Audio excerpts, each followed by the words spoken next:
Right, we're just going to show you how to change the chain on either of the two 6-inch chainsaws that we have. First thing, take the chain out of the packet and lay it down on the bench so that when you look at the tooth profile, it's matching.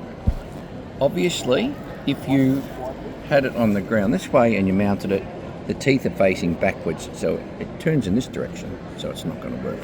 Right, that's number one. Right, now let's pull it apart. First thing you do is just back that off just a fraction, and this is the chain tensioner, and just want to remove the chain tension a little bit. It's an anti-clockwise direction. Now this video is going to take a little bit of time, but it's important that you do the job properly. Unscrew the cover plate, take that off. Now this is important to see how it's sitting here before I take the old chain out. Be aware, because if you're not careful you may mount it this way on the way back in and it isn't going to work. Okay, so take out the bar, remove your old chain, pick up your new chain,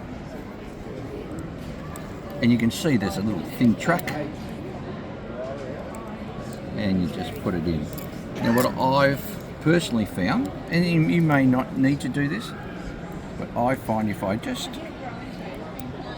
get a rubber band about where the hole starts,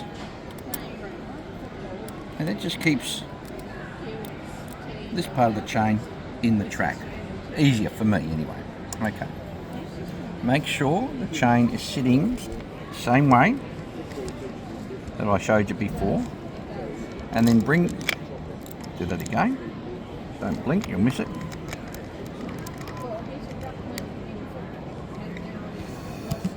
And then bring it up so it sits onto your chain tensioner the same way as before.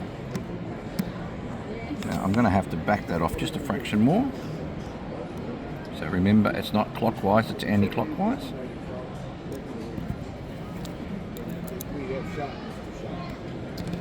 So push it through the guard, set it to the back.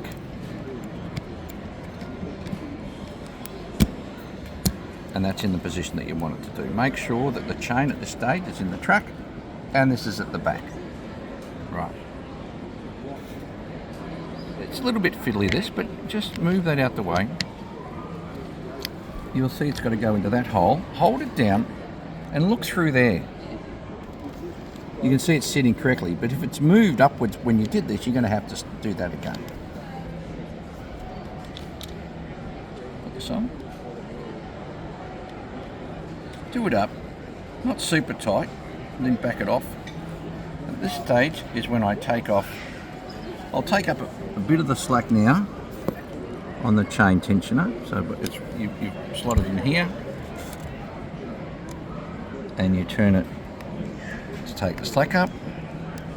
Again, always double check to make sure it's still sitting in the middle there. Now I'll take the rubber band off. Now, as far as tension is concerned, if you pull it so hard that you can see the spike like I am, it's not tight enough. It needs to be tighter. So just keep tightening it and then check it again. Now that's probably a fraction too tight, just a tiny back off. That's good. Do up your nut to lock it in place. Lastly, check in there, then put your battery in and give it a test.